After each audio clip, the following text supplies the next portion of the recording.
강아지 훈련사 강형욱 씨가 있는데 이 개통령이라고 이제 부릅니다. 이 개들의 대통령이라는 이제 뜻인데요. TV 프로 걔는 훌륭하다 여기에 출연을 하고 있고 본인의 유튜브 채널이 있는 것으로 알고 있습니다. 강 훈련사가 이제 개통령이라고 불리는 이유는 사나워서 막 사람도 물고 또 다른 개들도 무는 개를 이제 제압하고 훈련을 시켜서 물지 않고 이제 순종적으로 이렇게 만드는 그런 능력이 있기 때문입니다.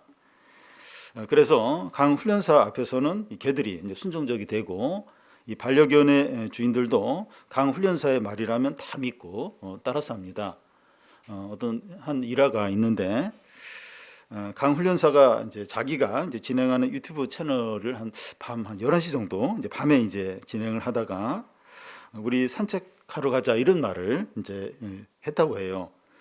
그 유튜브 채널을 같이 보던 이제 반려견들이 그걸 이제 듣고 주인에게 산책하러 가자고 그렇게 조르는 바람에 견주들이 한밤중에 혼쭐을 난 적이 있다고 합니다.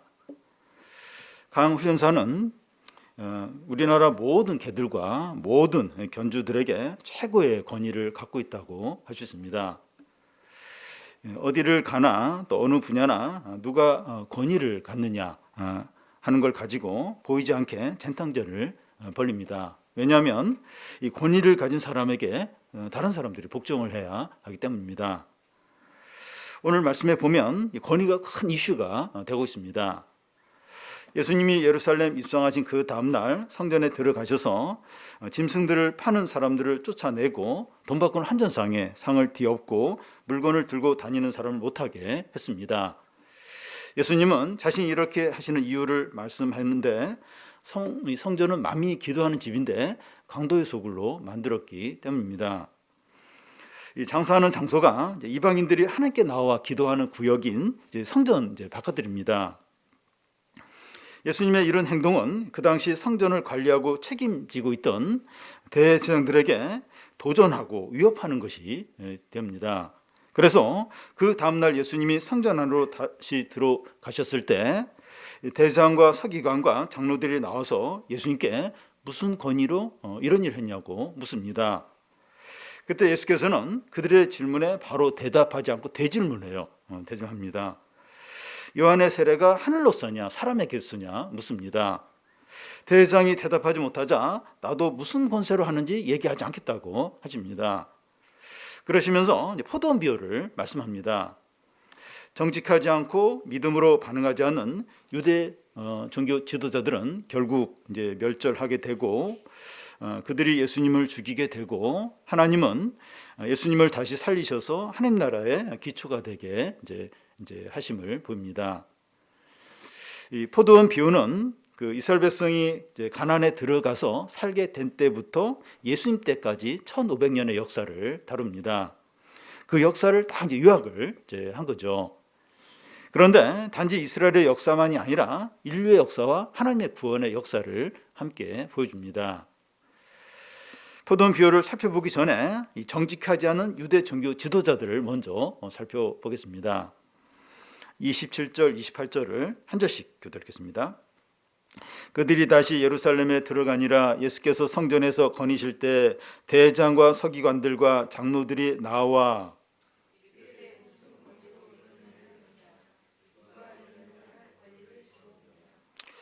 오늘날 이슬람 국가인 그 사우디나 이제 이란에서 이제 사람들이 기도하는 장소가 이슬람 사원 모스크인데 여기서 난동을 부렸다 하면 그게 큰 어떤 이슈가 되고 나라가 난리가 날 겁니다. 그 당시 예루살렘 성전에서 일어나는 모든 일은 대제사장이 통제를 했고 성전 안에서 공적인 행사를 하려면 반드시 대제사장의 허락을 받아야 했습니다. 그런데 전날 예수님이 성전에서 한 행동은 대제사장의 권위에 도전하는 아주 민감한 일이었습니다. 다음날 예수님이 성전에 들어오셨을 때 유대 종교 지도자들이 예수님께 나와서 무슨 권위로 이런 일을 했냐, 누가 그 권위를 줬느냐 하면서 묻습니다. 예수님이 대답을 잘 못하면 바로 그 자리에서 끌려나가서 백성들의 돌에 맞아 죽을 수도 있는 상황이었습니다. 무슨 권위로 이런 일을 했느냐 이렇게 질문을 받았는데 예수님에게 외적인 권위가 아무것도 없습니다. 이 납비로 교육을 받은 적도 없었고 사제 계급도 아니고 또 예수님의 고향이 선한 것이 나올 것이 없다는 갈릴리 나사렛 출신이에요. 예수님이 하나님부터 권위를 받았다 이렇게 하면 옳아요. 이게 간단하게 이제 대답을 이제 할 수 있는데 만약에 이제 그렇게 대답을 하시면 심하게 이제 조롱을 받고 신성모독으로 공격을 당해서 죽임을 당할 수도 있었습니다. 29절 30절을 한 절씩 교대로 읽겠습니다. 예수께서 이르시되 나도 한 말을 너에게 물으리니 대답하라. 그리하면 나도 무슨 권위로 이런 일을 하는지 이르리라.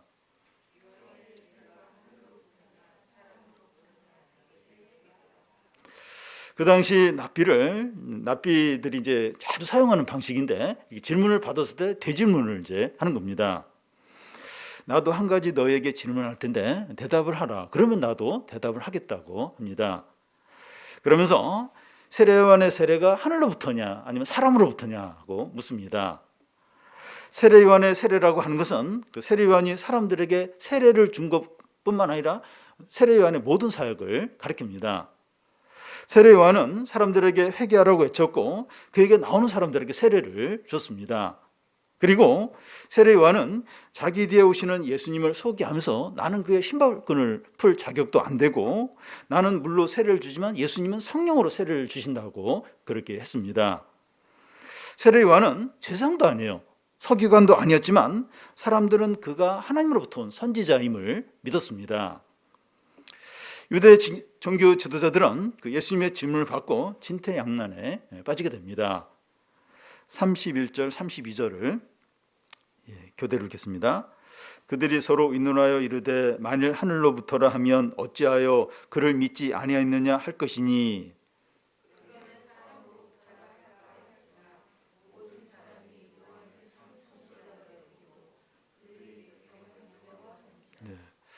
세례요한이 하늘로부터 왔다고 하면 백성들이 어찌 당신들은 그를 믿지 않았느냐 이렇게 이제 말할 거라는 거예요. 유대 종교 지도자들은 세례요한의 말씀 믿지 않았어요. 그리고 세례요한에게 나와서 회개도 받지 않았기 때문입니다. 그러면 요한이 사람으로 왔다 이렇게 하면 백성들이 세례요한을 참 선지자로 여기기 때문에 백성들을 두려워서 그렇게 이제 말하지도 못하는 겁니다. 그래서 그들은 결국 예수님께 뭐라고 대답을 합니까? 33절을 보면 이에 예수께 대답하여 이르되 우리가 알지 못하노라 하니 예수께서 이르시되 나도 무슨 권위로 이런 일을 하는지 너희에게 이르지 아니하리라 하시니라. 유대 종교 지도자들은 우리가 알지 못한다 이렇게 대답을 합니다. 진짜 모르는 겁니까? 그렇지 않죠. 다 알고 있습니다.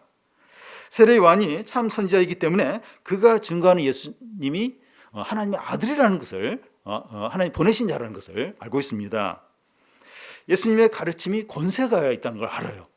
이 권세가 있다는 걸 알고 있었고 예수님의 수많은 기적들을 통해서 예수님은 하나님이 보내신 자다. 하나님의 아들이다 하는 것을 알고 있습니다. 그런데 그들은 정직하지 않았고 이선적이었어요.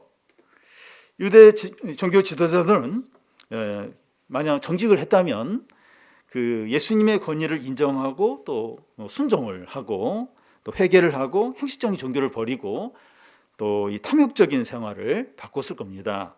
그런데 그들은 진리 앞에서 정직하지 않으므로 세례요한이 하나님의 선지자인지 모를 정도로 영적으로 무지한 자가 이제 되어버린 겁니다.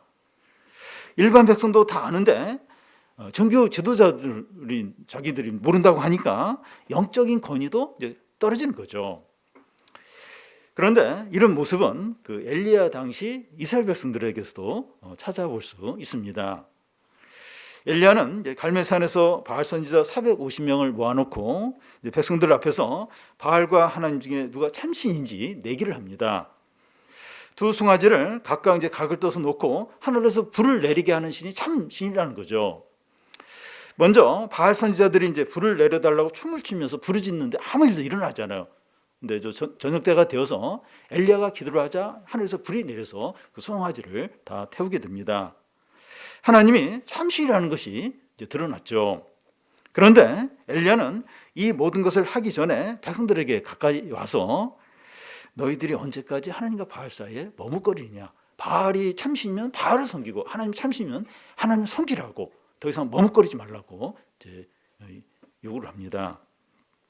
그런데 하나님과 세상 사이에 머뭇거리는 것은 오늘날 우리의 모습일 수 있습니다. 모르겠다, 어렵다, 생각해 보겠다 하는 식으로 이렇게 이제 넘깁니다. 청문회에 나온 장관 후보자들은 곤란한 질문을 받으면 생각이 나지 않는다고 하고, 큰 사고가 나서 많은 사람들이 죽었는데 책임자들은 기억이 안 나요. 그들은 기억이 안 난다고 그렇게 합니다. 사실과 이 진리에 정직하지 않은 거죠. 정직하면 손해를 보거나 대가를 지불하거나 책임을 져야 하니까 싫은 거예요. 이게 이제 싫은 겁니다. 아이들은 이제 잃을 것도 없고 체면도 이제 없으니까 이제 정직하기가 쉽습니다. 그런데 어른들은 이제 정직하면 잃어버리거나 손해 볼 것이 많으니까 위선적이가 되기가 쉽습니다. 우리가 말씀을 들을 때 진지한 것이 부담스럽고 자신의 실상을 드러내는 것이 싫고 주님의 권위를 인정하는 게 싫고 죄인인 것을 인정하고 싶지 않을 수 있습니다.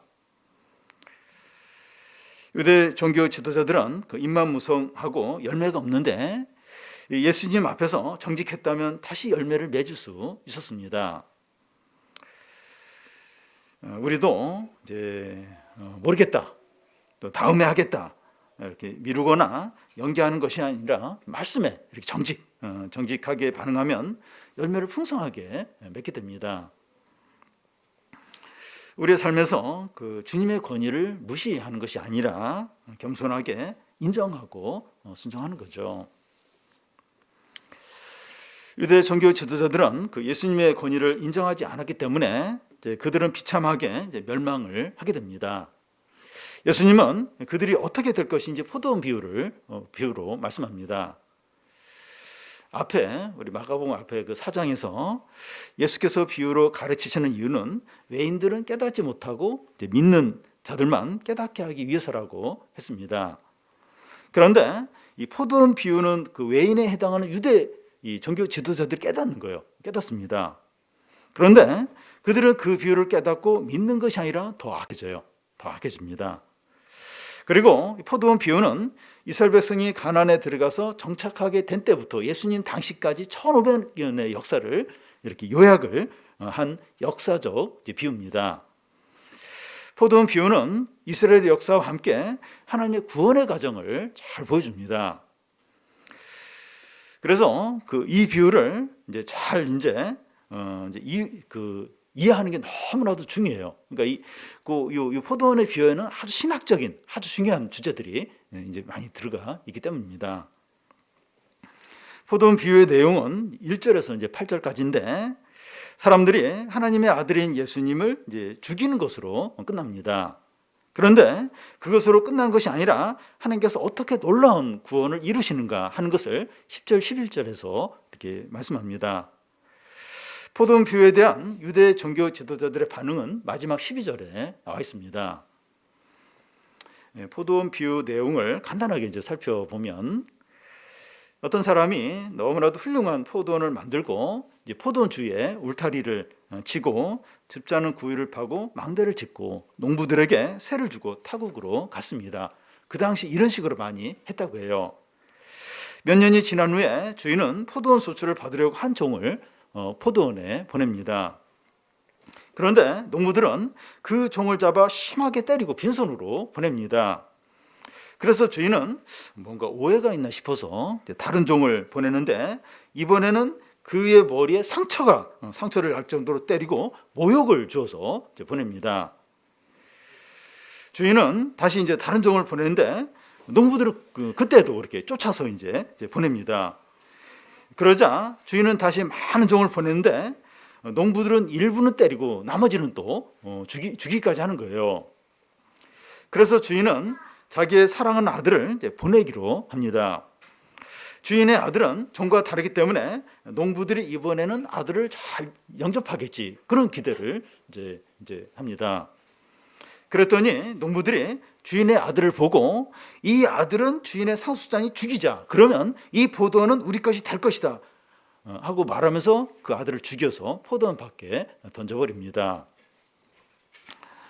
이 포도원 비유에서 이제 주인은 하나님을, 또 농부들은 유대 종교 지도자들과 유대 백성을, 또 종들은 선지자들을, 주인의 아들은 예수님을 가리킵니다.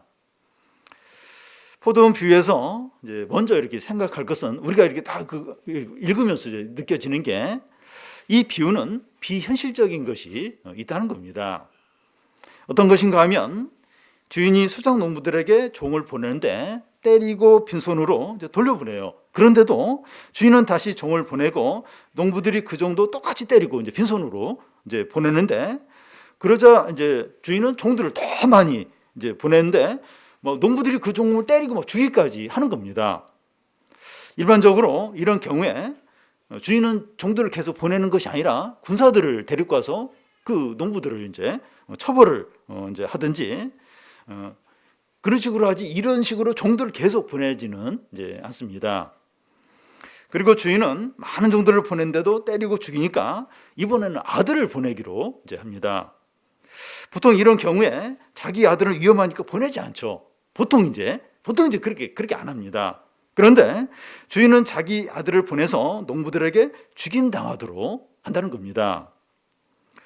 이 비유의 내용은 이 세상에서 일어나기 어려운 비현실적인 일이에요.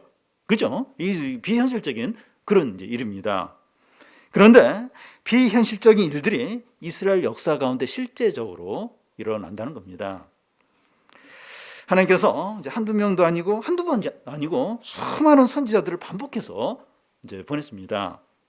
그런데 이스라엘 백성들이 얼마나 많은 선지자들을 죽이고 감옥에 가두고 때리고 온갖 모욕과 조롱을 했는지 모릅니다. 몇 사람만 예로 들면, 제단 앞에서 죽임을 당한 스가랴, 또 감옥에 갇혀서 고생한 미가야, 또 감옥에 수없이 갇히고 매를 맞은 예레미야, 또 몇 번씩이나 살해 위협을 받은 이사야, 또 신약에 와서는 돌에 맞아 죽은 스데반, 여자의 춤값으로 목숨을 잃은 세례 요한, 바울도 수없이 매맞고 감옥에 갇히고 제자들도 채찍질을 당하고 또 순교도 당했습니다. 하나님은 이스라엘 백성들이 선지자들에게 이런 악행을 행한 걸 다 아시면서 아들을 보내셨어요. 그리고 그 아들이 죽임을 당하게 그렇게 하도록 하셨습니다. 세상에서 비현실적 같은 일들이 이스라엘 역사 가운데 현실이 된 겁니다.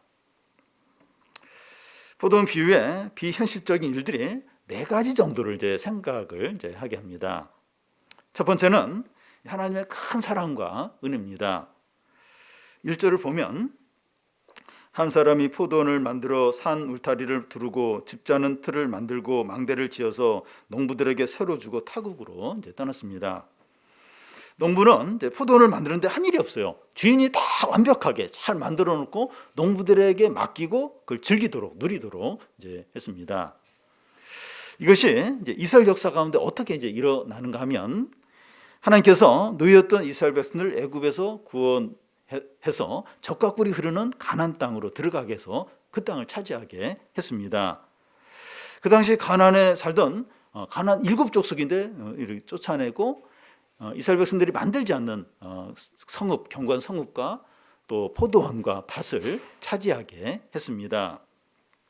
그뿐만 아니라 율법 성전을 그들에게 주었고 그들에게 많은 구원과 기적을 베푸셨습니다. 세계 모든 나라들 가운데 이스라엘만큼 하나님의 축복과 은혜와 구원과 기적을 경험한 나라가 없습니다. 그런데 그들은 하나님께서 베풀어 주신 큰 사랑과 은혜에 대해서 어떻게 했습니까? 요한복음 1장에 보면 그가 자기 땅에 오매 자기 백성을 영접지 않았다는 거예요. 그 땅의 주인, 그 주님이 예수님 오셨는데 영접하지 않았습니다. 이스라엘 역사는 하나님의 사랑과 은혜를 배신하고 반역하는 역사였습니다. 어디를 읽어보더니 다 뭐 사사기를 읽어보든지 뭐 사무엘서를 뭐 열왕기서를 그 이스라엘 백성들이 그렇게 반역하고 그렇게 불순종한 그런 역사죠. 배은망덕한 것이고 큰 악이고 이제 죄입니다. 저는 우리나라를 생각하면서 좀 하나님의 큰 사랑과 은혜를 받았다고 생각됩니다. 한국이 이제 주변 강대국 중국과 러시아, 일본 사이에 이제 끼어 있는데 속국이 되지 않았어요. 속국이 되지 않았고 또 한반도에 전쟁이 얼마든지 일어날 수 있는데도 전쟁이 일어나지 않고 이렇게 지속이 되는 게 이제 은혜입니다. 1950년 6.25 전쟁이 터져서 온 나라가 이제 잿더미가 됐죠. 근데 굉장히 다른 나라 비교할 수 없이 빠른 속도로 경제 회복을 해서 참 이렇게 지금처럼 잘 사는 나라가 됐습니다. 최근에는 또 이렇게 한류로 이 한국의 위상이 지금처럼 이렇게 높은 적이 이제 없을 정도로 이렇게 위상이 높아졌습니다.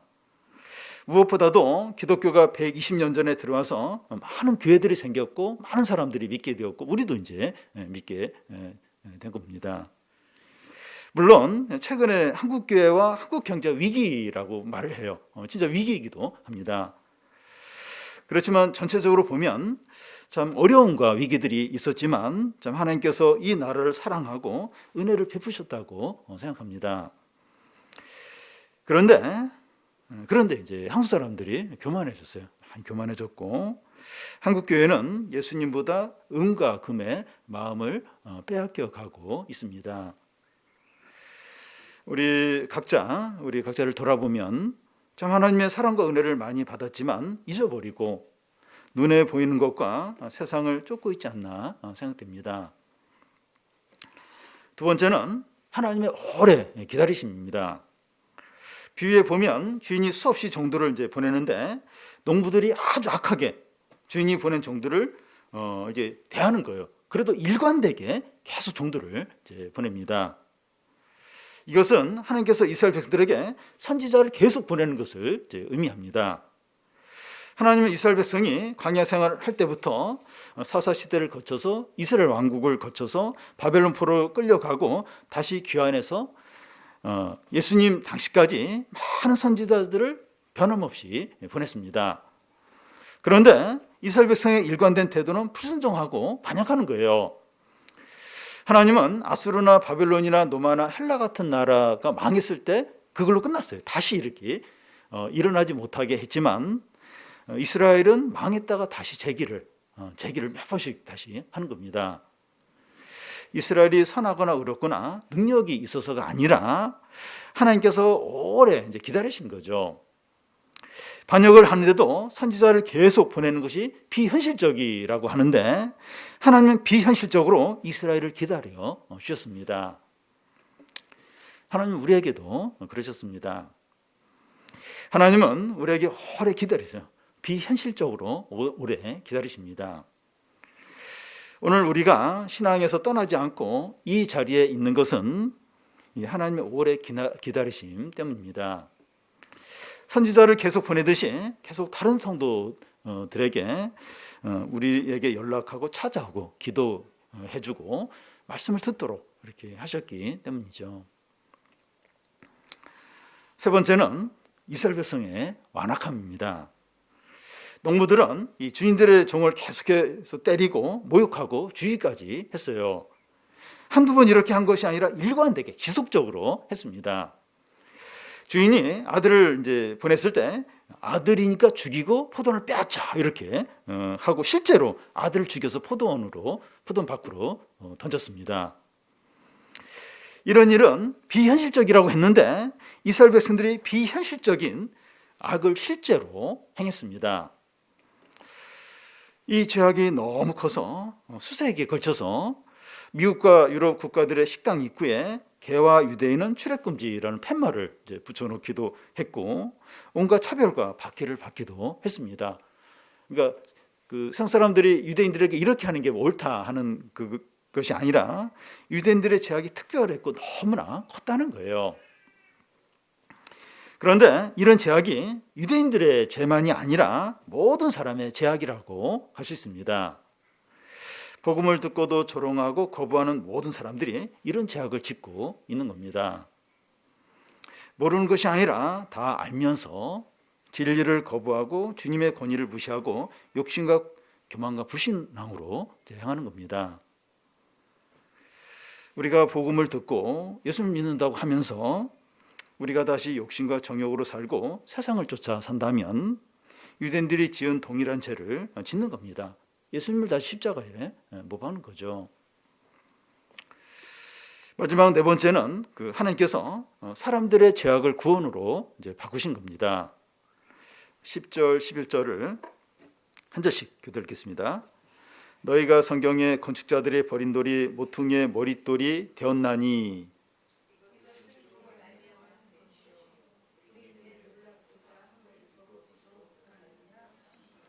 농부들이 주인의 아들을 죽여서 포도원 밖으로 던졌습니다. 이것은 유대인들의 주도로 예수님을 예루살렘 성 밖에 십자가에 못 박아 죽인 것을 가리킵니다. 하나님의 아들이라고 하는 예수가 가난한 자와 병든 자들을 섬기고 천국 복음을 전하다가 십자가 처형으로 죽었다는 거예요. 세상 역사는 여기까지만 이야기합니다. 세상은 예수님에 대해서 더 이상 관심을 갖지 않아요. 예수님이 십자가의 죽음으로 모든 것이 이제 끝났다는 거예요. 근데 성경은 하나님이 사람들에게 버림받고 죽임당한 예수님을 어떻게 이렇게 하셨다고 합니까? 10절을 보면 건축자의 버린 돌이 모퉁이의 머릿돌이 되었다는 겁니다. 건축자들이 필요 없다고 버린 돌이 나중에 보니까 이 건물의 가장 중요한 주춧돌이 되어 있는 겁니다. 이것은 하나님이 하신 일이고 우리 눈에는 놀랍다는 겁니다. 무슨 말인가 하면 유대 종교 지도자들이 예수님을 조롱하고 멸시해서 십자가에 달려 죽게 했는데 하나님은 그를 다시 살리셔서 하나님 나라의 반석이 되게 하신 겁니다. 이런 일은 하나님이 행하신 거예요. 우리 눈에 놀랍고 영광스러울 뿐이라는 겁니다. 빌립보서 2장에 이것을 잘 말씀하고 있는데 예수님이 하나님과 동등됨을 취하지 않고 자기를 낮추셔서 죽기까지 순종을 했는데 하나님께서 그를 지극히 높여서 모든 이름에 뛰어나게 하시고 모든 무릎이 그 앞에 무릎 꿇게 하신 겁니다. 이것은 하나님이 하셨어요. 우리 눈에 놀랍고 영광스러울 뿐이라는 겁니다. 여러분, 예수님은 섬기러 오셨고 자기 몸을 대속물로 주셨는데 하나님은 그를 지극히 높여서 승리와 존귀와 영광을 얻게 하셨습니다. 그런데 이것은 주님을 믿고 따르는 모든 자들에게도 해당이 되는데 나를 따라오려거든 자기를 부인하고 자기 십자가를 지고 모든 사람의 끝이 되어야 되고 모든 사람을 섬겨야 된다고 했습니다. 이렇게 하는 것은 너무 손해이고 비참하고 망하는 거죠. 그런데 이렇게 할 때 예수처럼 존귀와 영광과 승리를 얻게 된다는 겁니다. 우리가 하는 것이 아니라 하나님께 하세요. 하나님이 그렇게 하십니다. 주님 때문에 손해보고 어려움을 당하는 것이 절대로 비참하거나 실패한 삶이 아니라는 겁니다. 복음을 들은 사람은 둘 중에 하나의 태도를 취하게 됩니다. 주님의 권위를 인정하고 예수님의 제자로 살든지 아니면 모르겠다고 하면서 자기가 주인으로 사는 겁니다. 후자 같은 태도를 행한 유대 종교 지도자들은 어떻게 됩니까? 12절을 보면 포도원 비유가 이제 자기를 가리키는지 깨닫지만 회개하지 않고 이 사람들을 두려워하면서 불신앙에 머뭅니다. 하나님의 주권을 인정하지 않고 순종하지 않는 거죠. 근데 9절에 보면 그 농부들은 진멸을 당하고 포도원은 다른 사람들이 차지하게 된다고 하는데 하나님 나라를 빼앗기고 파멸에 이르게 됩니다. 세상에서 가장 비참한 자들이 되는 겁니다. 이렇게 그런 은혜를 받고 또 그런 주님을 믿을 수 있는 기회가 있는데도 끝까지 이렇게 불순종하고 하나님 주권을 인정하지 않고 세상에서 제일 비참한 사람들 모든 걸 다 빼앗기는 그런 상태에 이르고 파멸에 이르게 되는 겁니다. 건축자의 보낸돌이 건물의 머릿돌이 되었다고 하는데 예수님이 고난당하시고 죽으시지만 지금 이렇게 존귀하게 되고 영광스럽게 이제 되는 것을 이제 말합니다. 하나님은 이제 모든 무릎이 그의 앞에 꿇게 하십니다. 이런 예수님이 최고의 권위를 갖습니다. 참된 권위는 학벌이나 경제력이나 외모나 인기나 자기를 주장하는 데 있는 것이 아니라 예수를 믿음으로 자기를 낮추고 부인하고 모든 사람의 끝이 되고 모든 사람을 섬기는 데 있습니다. 하나님이 주신 권위, 또 영적인 권위, 참된 권위죠. 주님의 권위를 갖게 되는 겁니다. 그러니까 이렇게 주님처럼 우리가 우리 자신을 낮추고 모든 자의 끝이 될 때 이제 주님의 권위를 주세요. 그러니까 제자들이 주님의 권위로 귀신도 쫓아내고 가르치도록 했는데 우리가 주님의 제자로 주님 믿고 따를 때 주님의 권위, 참된 권위, 하늘의 권위를 이제 갖게 됩니다.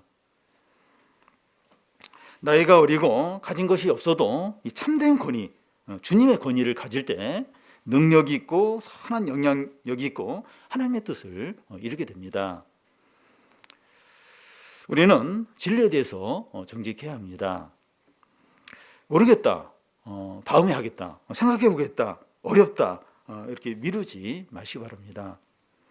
하나님과 세상 사이에서 머뭇거리지 마시기 바랍니다. 말씀에 정직하지 않으면 사람을 두려워하게 돼요. 미신과 두려움 가운데에서 살아가게 됩니다. 그러니까 유대 종교도들이 하나님 안 두려워해요. 주님의 권위 인정 안 해요. 그러면서 사람을 두려워하게 돼요. 두려움과 미신 가운데 빠져 살게 되는 거죠. 결국 모든 것을 빼앗기고 파멸을 맞게 됩니다. 다 빼앗기는 거다. 다 빼앗기고 제일 비참하게 되는 겁니다. 이 시간 우리가 말씀에 대해서 정직하게 되는 겁니다. 정직하게. 그리고 주님의 권위가 느껴져요. 주님의 권위. 무시하는 것이 아니라 그 권위를 인정하고 복종하는 겁니다. 미루지 마시고. 모르겠다. 어렵다. 어렵지 않아요. 모르는 게 아닙니다. 다 알아요. 주님의 권위 인정하고 복종하는 겁니다. 말씀에 정직한 겁니다. 모든 사람을 섬기는 자가 되는 겁니다. 자기를 부인하고 자기를 주장하는 것이 아니라 자기를 부인하고 모든 사람의 끝이 되고 모든 사람을 이제 섬기는 겁니다. 그러면 하나님이 존귀케 영광스럽게 하고 승리를 주십니다. 그리고 주님의 권위를 갖게 해요. 갖게 합니다. 우리가 이런 복된 자가 다 되시기를 바랍니다.